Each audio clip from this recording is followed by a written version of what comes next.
Dragon Quest V is not a game about a hero. It's a game about the hero's father, a man who loses everything and dies asking his 6-year-old son to finish what he started, and that boy spends the next 30 years trying to live up to his father's wishes. And this is my love letter to that story. So, you may not know this, but today's my 23rd birthday.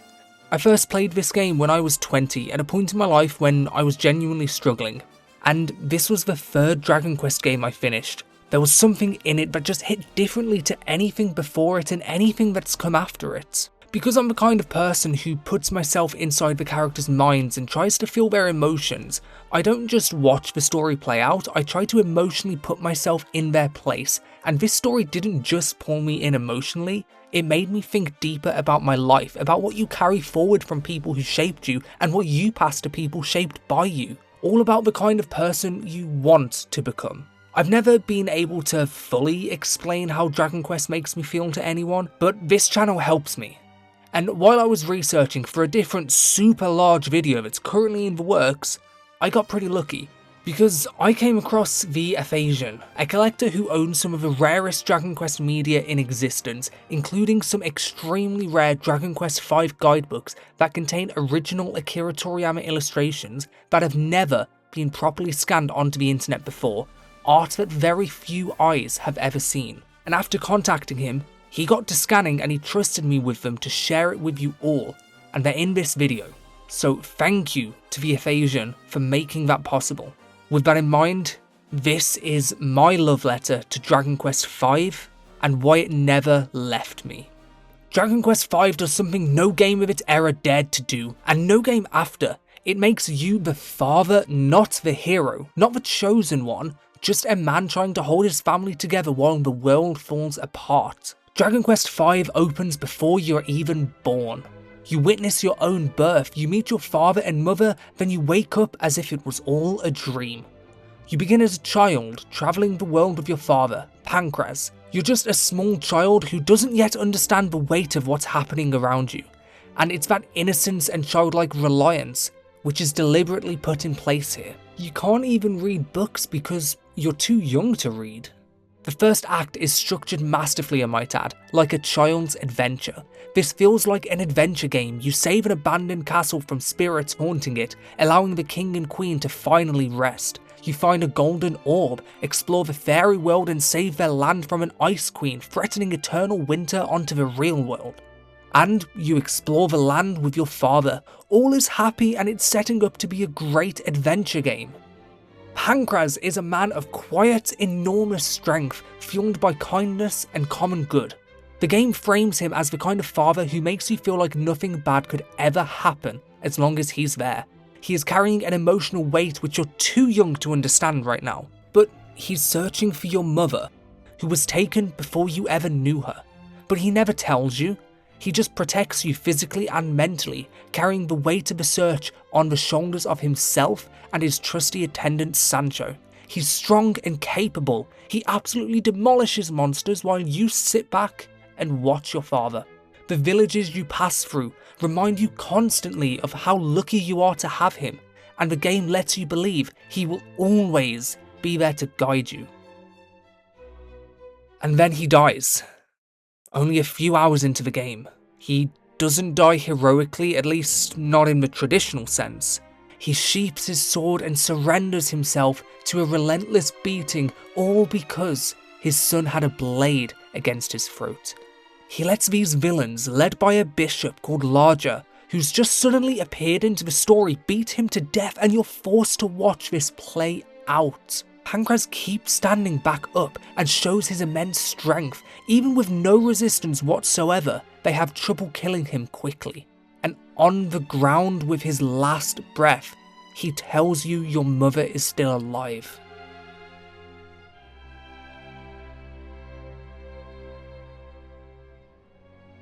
And he never got to finish his sentence. This scene is the spine of the entire game. Everything else builds upon this, and the game never lets you forget it. The next 30 years was set in motion from this scene alone. 10 years later, you wake up on another day as a slave. The last decade you've spent surrounded by whips, dead bodies, and your one and only companion, Prince Harry. Harry is the reason Pankraz was killed. He's the Prince of Coburg, and when you was a child, he was kidnapped. And in an attempt to rescue him, that was when Pankraz was ambushed, and the kids were taken into slavery for the next decade. That night lives in your nightmares each time you're lucky enough to fall asleep, and Harry silently ferments in his guilt every day. But you never broke in this decade of torture. Your final words inspired you more than whips could ever break, and it's all a quiet refusal to give up when things seem rough. That was the biggest lesson this game showed me, a lesson that is the emotional engine that fueled the entire story. Later on, you two escape the shackles of slavery with another slave girl. You save Harry's home country, returning him to the throne with his brother, and split apart so you can continue the search for your mother. But also the legendary hero, since he is the only one who can truly help. This is where the Monster Master system comes into full force. Sometimes after a monster's defeated, it will grow an affinity for you, a deep respect and want to join you to grow stronger. This ability is special to the hero, and a small piece of foreshadowing most people miss is how this connection with monsters was inherited by his mother. As a child, you and your childhood best friend Bianca saved a small saber cub from a pair of bullies, and you can choose from a list of names. I named him Peach. Later on in adulthood, if you go back into Bianca's childhood home, you find a storybook of many characters. These characters are that list of names you choose from, a small piece of world building almost nobody finds. When Pankraz died, Lodger threw Peach into the wilderness to return him to his primal monster state, and years later, you encounter a monster terrorizing a village, a great saber cat, enormous, fearsome, almost impossible to damage, genuinely impossible to win. You cannot defeat it, until it sees Bianca's ribbon on your wrist, and then it remembers everything.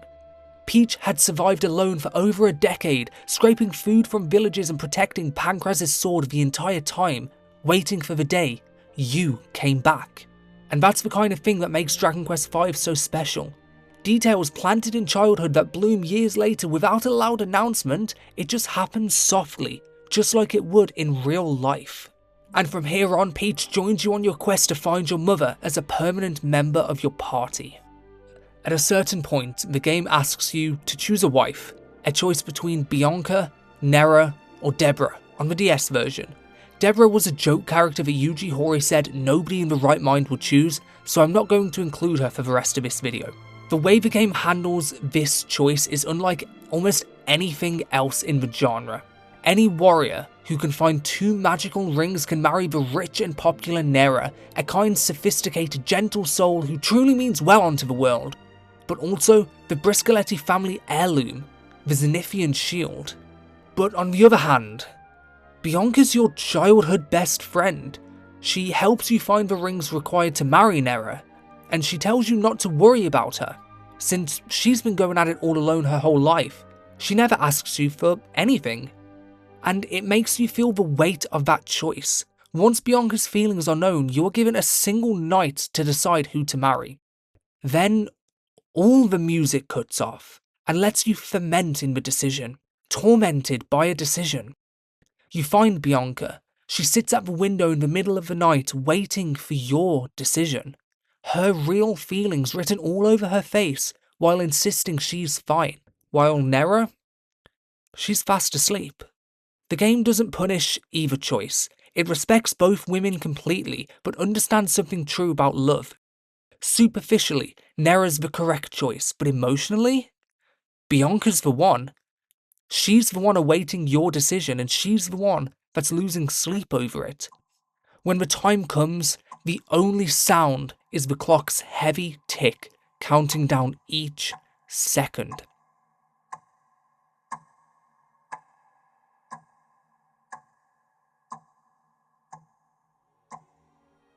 Whoever you choose, it's respected, and your marriage is paid for by Nera's father anyway, and he also hands over the Zenithian shield to help you find the legendary hero, since he believes in following your heart no matter what. And if anyone could find the legendary hero, it's you. After some time searching the globe for clues on the legendary hero as husband and wife, you discover that you are in fact the lost prince of a far-away kingdom. This journey is many months long and time passes naturally in the game, all quietly in the background without ever making itself aware, until now, when suddenly, halfway up the Gotha Mountains, your wife passes out. I chose Bianca, so I'll refer to your wife as Bianca from now on. Bianca falls sick, but insists on continuing to support you in finding your origins and your birthplace. Upon arrival, you bump into Sancho, the old attendant of your father who floods in complete tears at the sight of you. He assumed you were killed along with your father and spent many years searching for you. He grieved for a whole decade and suffers from survivor's guilt. Seeing you again became the happiest day of his life and was completely shocked to learn that little Bianca is now your wife. His joy could not be contained, and suddenly, Bianca passes out again. After a medical examination, she is found pregnant. Many months had passed since your marriage, and time passed so quickly along your journey. And this just reinforces the story's themes of a full life, a life that goes in the blink of an eye. You complete trials to officially earn your status on the throne, taking it back from your uncle, who willingly hands it to you. And by the time you return, Bianca's in labour and gives birth to twins on the very same night you are crowned king. This part of the game is a long journey of adulthood, discovering who you are and who you want to be, as well as finding your life partner. Everything comes together for you, and there could be nothing that could ruin the greatest moment of your life. And in the middle of the night, Bianca was kidnapped. In the exact same manner and timing that your mother disappeared. Enraged, you track her down, and when you find her, you see a familiar face holding her captive. One of the two monsters that beat down your father so long ago, Con the Knight, and during battle, Bianca breaks free from her chains to protect you. She will not let anyone hurt her husband, and in pure rage, she lets out a powerful wave of energy that nobody's seen before. Heavenly energy that stunned Con and allowed a momentary opportunity to strike him in defeat. He reveals that Bianca must carry the heavenly bloodline of a Zenithian. It's at this moment the Bishop Larger appears before you, but you're still living in fear of what he did to your father. And he laughs maniacally as he turns you and your wife to stone. And this was the moment the game became something else entirely. The halfway point in the story. So far, the followers of light have been nothing more than a passing rumour, hardly ever discussed by anyone other than monsters. But they're after something. We just don't know what. But we know that it's coming. And we are helpless to stop it, cursed to watch the world burn in a lifeless body of stone. While your world is falling apart, the wider world is doing the same. A cult called the Followers of Light has quietly been building their political influence in the shadows of the world, coercing its agenda into every corner of the map, town by town, kingdom by kingdom. You see it in the NPCs. Ordinary people donate everything they own to the cause, inns giving their entire earnings to the cult. Citizens convinced they will be saved when the world ends. It's not loud, it's not dramatic, it's just everywhere you go.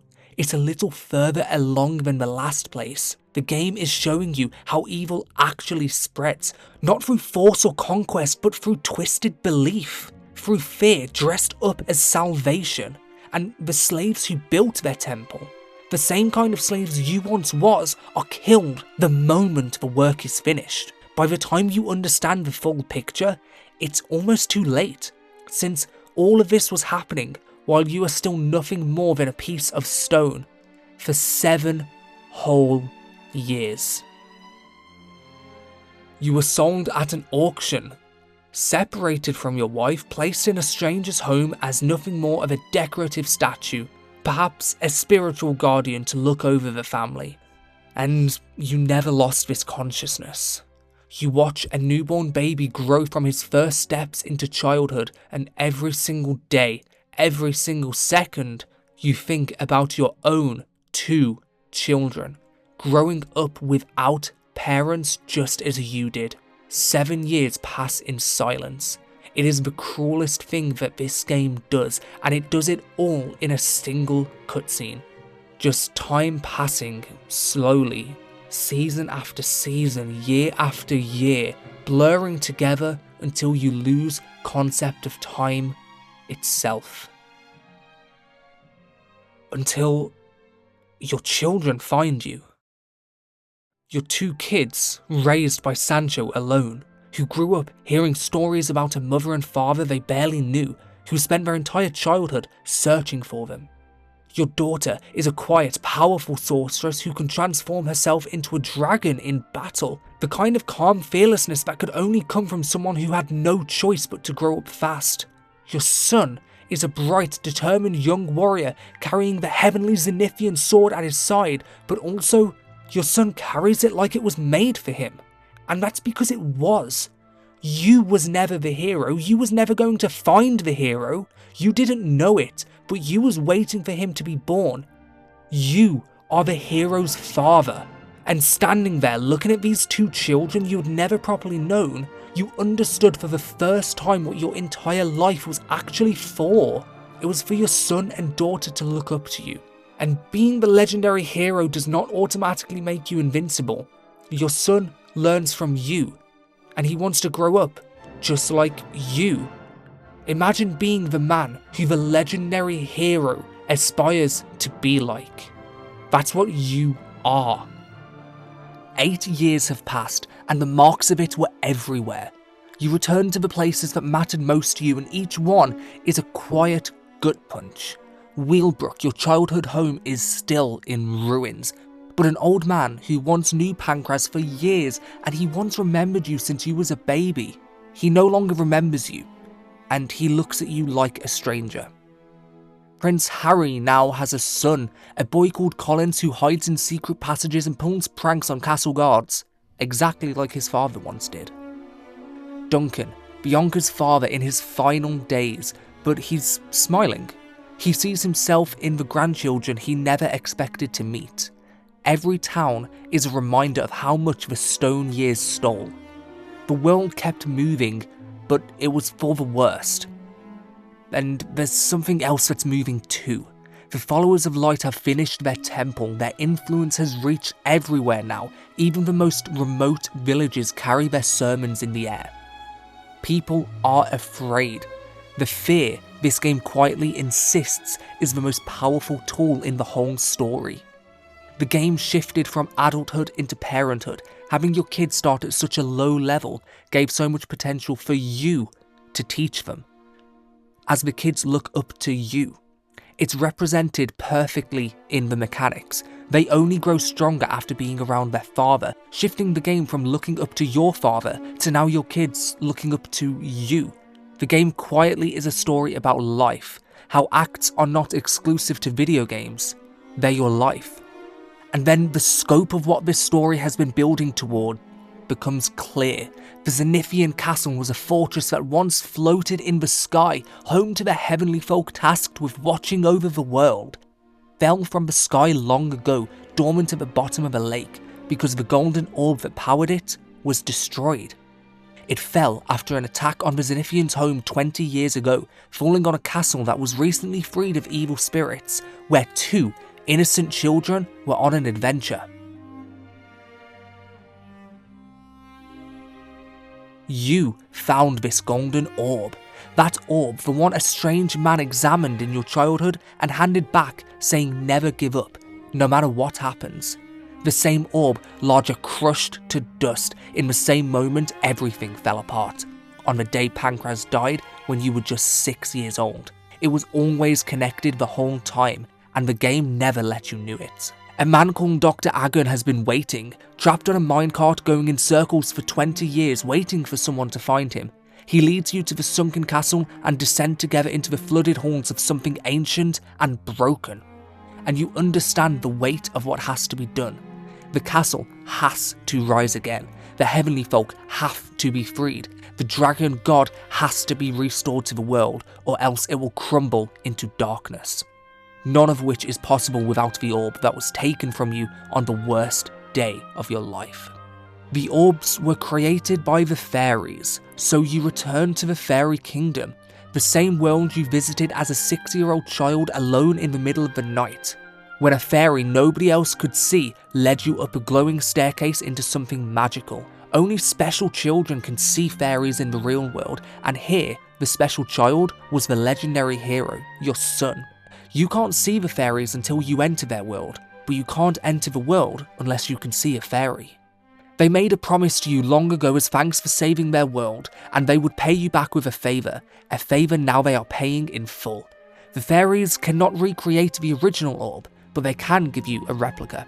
And in the fairy castle, they show you a painting that reflects the heart of whoever stands before it.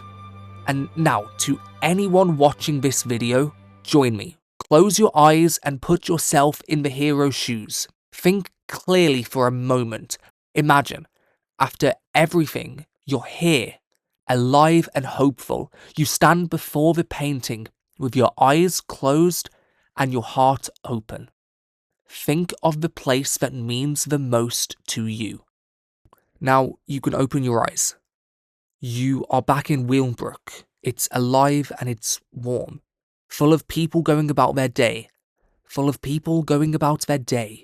The cold spell is still in the air. A woman's stew has gone missing, the grandpa's being blamed, and you feel so nostalgic. And then you realise you have been sent back to the last moment in your life before everything fell apart. Sancho is there, young and healthy, but also your father. For the first time in 20 years, you see him. You try to warn him, tell him not to go to Coburg, and Pankraz just smiles. He says he doesn't believe in prophecies and he has orders from the king. He's going regardless what you say. And before you turn away, he says something. He says that your eyes remind him of his wife's eyes. He of course has no idea who he's talking to. Even when you tell him you're his son, he laughs at such a funny joke, since his son right now is outside playing in the sun with Peach. And when you see it, you stop. You watch for a moment longer than you need to, just looking at the child you used to be. He's unburdened, unaware, and innocent, playing in the sun with his cat on an ordinary afternoon that is about to become the last ordinary afternoon of his life. You approach the child and have a nice conversation, secretly swapping the golden orb with the glimmering orb without the child noticing, and you influence him with a few words, and he promises that no matter what tough things come his way, he will never give up. And in that moment, you begin to smile. You heard those words before somewhere, spoken to a small boy by a stranger on an afternoon in the sun. That stranger was you. That little boy kept his promise. You just never knew until now. Returning the gold orb back to its home, you raise the castle back into the sky and free the heavenly folk, also revealing that Dr. Agon secretly was the Zenith Dragon.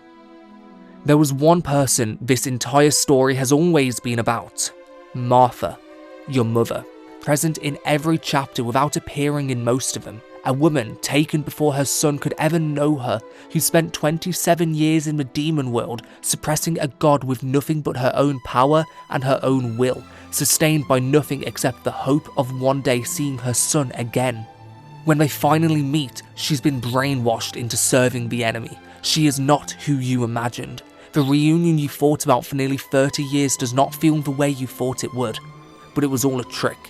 One of the bishops of the Followers of Light disguised himself as your mother in an attempt to make you concede, fearful of the legendary hero. After freeing the slaves, your mother speaks to you from another realm for the very first time in your life, pleading not to come to the demon world to save her. And she frees Bianca from her stone prison in an attempt to convince you to forget all hope of saving her and to live your life happily in the real world. But you ignore her. You enter the demon world for her, and when you find her, she sacrifices her life to save you. She has missed everything in your life, your first steps, your childhood, the years of slavery she could do nothing to stop. your wedding, your coronation, the birth of your children, every ordinary and extraordinary day of your life. She missed all of it, and the game quietly tells you that with silence. And she knew that. Her last words to her son were still protecting him until the very end. They were simply, "Please keep a safe distance." She sees in your eyes herself, and your father's refusal to give up no matter what happens. You became everything Pankraz hoped you would be, and you became everything Martha prayed for, and she never got to tell you that. She's reunited with her husband in heaven.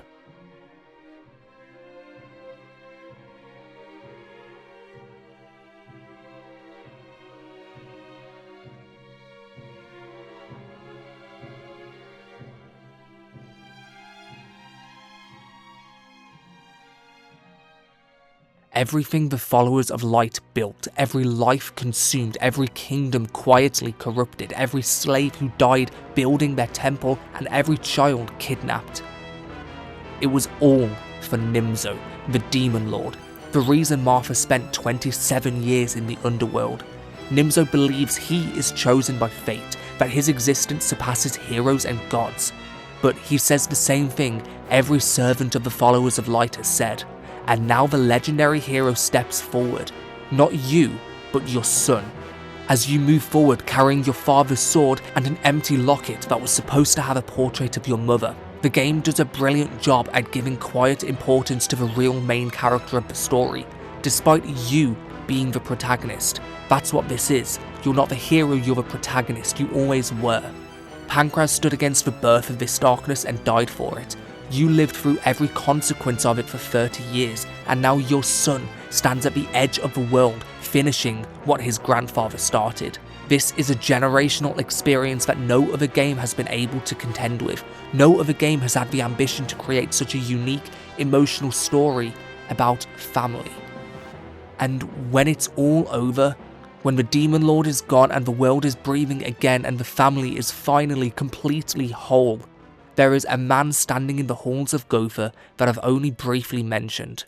His name is Sancho. He was there when you were born. He carried you as a baby out of this very castle the day Pankraz left to search for Martha. He grieved when Pankraz died and could do nothing to help you. He spent years believing the boy he helped raise was dead.